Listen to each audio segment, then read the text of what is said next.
만나의 은혜. 여호와께서 이같이 명령하시기를 너희 각 사람은 먹을 만큼만 이것을 거둘지니 곧 너희 사람 수요대로 한 사람에 한 오멜씩 거두되 각 사람이 그의 장막에 있는 자들을 위하여 거둘지니라 하셨느니라. 이스라엘 자손이 그같이 하였더니 그 거둔 것이 많기도 하고 적기도 하나 오멜로 되어 본즉 많이 거둔 자도 남음이 없고 적게 거둔 자도 부족함이 없이 각 사람은 먹을 만큼만 거두었더라. 모세가 그들에게 이르기를 아무든지 아침까지 그것을 남겨두지 말라 하였으나 그들이 모세에게 순종하지 아니하고 덜어는 아침까지 두었더니 벌레가 생기고 냄새가 난지라 모세가 그들에게 노하니라. 무리가 아침마다 각 사람은 먹을 만큼만 거두었고 햇볕이 뜨겁게 쬐면 그것이 쓰러졌더라. 만나는 순종을 요구합니다. 본문을 보면 만나는 그날의 양식으로 내린 하나님의 특별한 은혜였습니다. 그런데 이 만나가 영원토록 존재하는 것이 아니고 밤새 지면에 내렸다가 아침에 그것을 거두지 않으면 햇빛에 의하여서 만나가 사라졌다고 합니다. 모세가 그들에게 이르기를 아무든지 아침까지 그것을 남겨두지 말라. 본문 16절에 하나님께서 이와 같이 명령하시기를 말씀을 통해서 우리가 생각해 볼 수 있는 내용은 내가 만나를 얻는 하나님의 은혜를 누리려면 모세를 통해서 하나님께서 하신 말씀대로 순종할 때에 비로소 만나를 얻을 수 있다는 것입니다. 특별히 안식일 전날은 안식일날 먹을 것까지 이틀치의 양을 주셨습니다. 그런데 하나님의 말씀을 듣지 않고 하루치만 거둔 자들은 안식일날 만나를 얻지 못했습니다. 그리고 하나님은 만나를 만족감을 얻을 만큼 부어주셨는데 더 욕심을 부린 자들의 만나는 다음날 벌레가 생기고 곰팡이 냄새가 났다고 성경은 말씀합니다.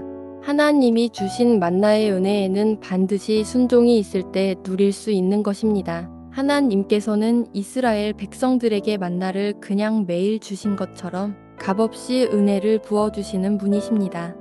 그런데 값없이 내린 하나님의 은혜를 누리려면 우리의 믿는 자의 삶 속에 순종이라는 것이 필요합니다. 아이가 부모의 말을 잘 듣고 순종하면 부모는 한없는 은혜를 계속 부어줍니다. 그런데 이 아이가 부모에게 순종하지 않으면 주고 싶다가도 망설였던 경험이 있습니다.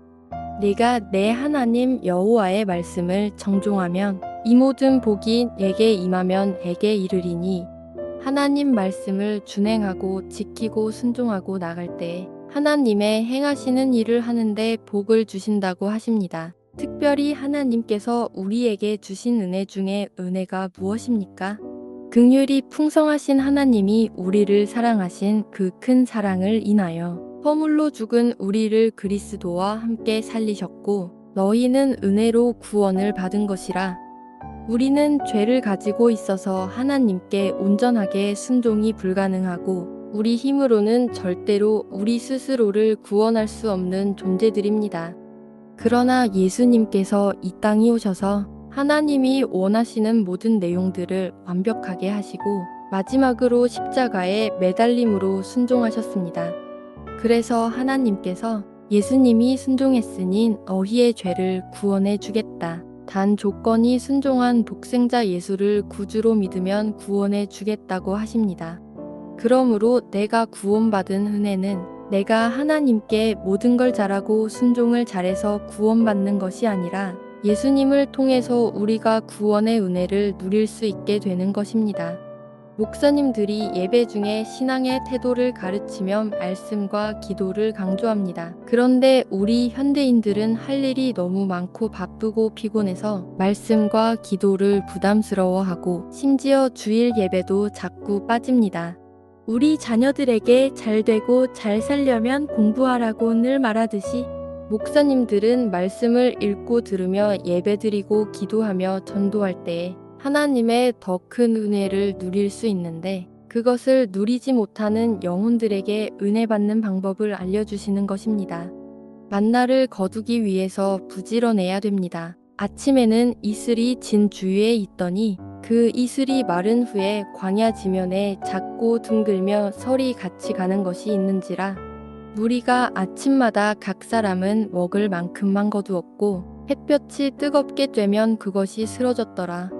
새벽에 만나를 부어주시고 햇볕이 쬐기 시작하면 만나가 사라졌습니다. 만나의 은혜를 누리기 위해서 이스라엘 백성들은 반드시 아침 일찍 일어나 만나를 거둬야 하는 부지런한 삶을 살아야 했습니다. 게으른 자여 개미에게 가서 그가 하는 것을 보고 지혜를 얻으라. 개미는 두령도 없고 감독자도 없고 통치자도 없으되 먹을 것을 여름 동안에 예비하며 추수 때에 양식을 모으느니라. 게으른 자연 해가 어느 때까지 누워 있겠느냐? 네가 어느 때에 잠이 깨어 일어나겠느냐? 좀 더 자자, 좀 더 졸자, 손을 모으고 좀 더 누워 있자 하면 내 빈궁이 강도 같이 오면 애 곰핍이 군사같이 이르리라. 이처럼 하나님의 만나의 은혜를 받고자 한다면 신앙생활도 부지런해야 합니다. 우리가 바쁜 삶 때문에 고단해서 집에 오면 말씀을 읽기도 힘들고 기도할 체력도 안 되다 보니 어느 순간 나도 모르게 하나님과의 관계된 일들과 멀어지게 됩니다. 그러다 보니 내 영혼의 평강의 양식을 누리지 못하고 우리의 심령이 점점 좁아지고 우리 안에 죄성이 튀어나옵니다. 나도 모르게 가시돋친 모습으로 변하면서 그 가시로 상대방을 지르고 다니며 분란이 일어나게 됩니다. 기독교가 가장 부흥하던 시절에는 전 성도가 모든 예배에 참석하고 주의 종의 말씀을 하나님의 말씀으로 듣고 순종하며 전도를 다니고 금요철야 예배에는 밤새 기도를 하는 부지런한 신앙생활을 하였습니다. 그러면서 그분들은 하나님께서 역사하시는 은혜를 많이 받았습니다. 그런데 지금은 개인주의가 만연해지고 나의 생활이 더 중요해지다 보니 교회에 은혜 받으러 나오지를 않습니다. 예수님의 삶은 하루에도 먼 거리를 이동을 하시며 복음을 전하고 많은 병자들을 치료하시면서도 아버지와 관계를 맺으려고 기도하셨습니다. 만나는 믿음이 필요합니다. 매일같이 주시는 만나를 안식일 전날은 특별히 2배를 줬기 때문에 안식일 전날에는 2배의 만나를 거두고 와야 합니다. 그런데 그것을 미처 생각하지 못하고 내일도 만나를 주겠지 했던 사람들은 다음날 거두지 못했다고 성경은 말씀합니다. 하나님의 말씀을 믿음으로 순종하여 따를 때에 하나님의 은혜를 누릴 수 있는 것입니다. 하나님이 세우신 사람이 입속에서 나오는 말씀은 반드시 하나님이 주시는 은혜가 있습니다. 그것을 믿음으로 받아 먹으려고 내가 노력을 해야 되는데 자꾸 지식으로 판단하고 불평합니다.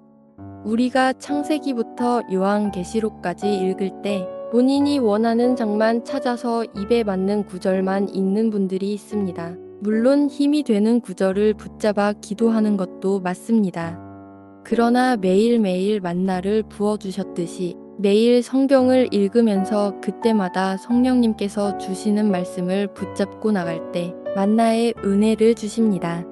만나를 안식일 전날 갑절로 줬다는 것은 첫 번째는 하나님께서 안식일은 하나님이 책임져 주신다는 뜻이고, 두 번째는 안식일이나 만나가 중요한 것이 아니라 하나님과의 관계가 더 중요하다는 것을 의미합니다. 우리 삶에 먹고 사는 문제로 자꾸 주의를 등한시하는 분이 계십니다. 그러나 오늘 만나의 안식을 통하여 보면 하나님이 세우신 주일은 하나님 앞에 나오기만 하면 하나님이 다 책임져 주시겠다는 내용이 이미 암묵적으로 보장되어 있는 날이 주일인 것입니다.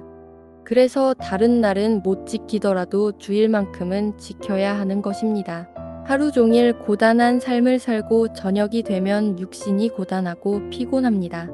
그렇지만 그 고단함을 이기고 부지런하게 하나님의 하시는 일에 순종해서 믿음을 가지고 나올 때 하나님께서 기뻐하십니다.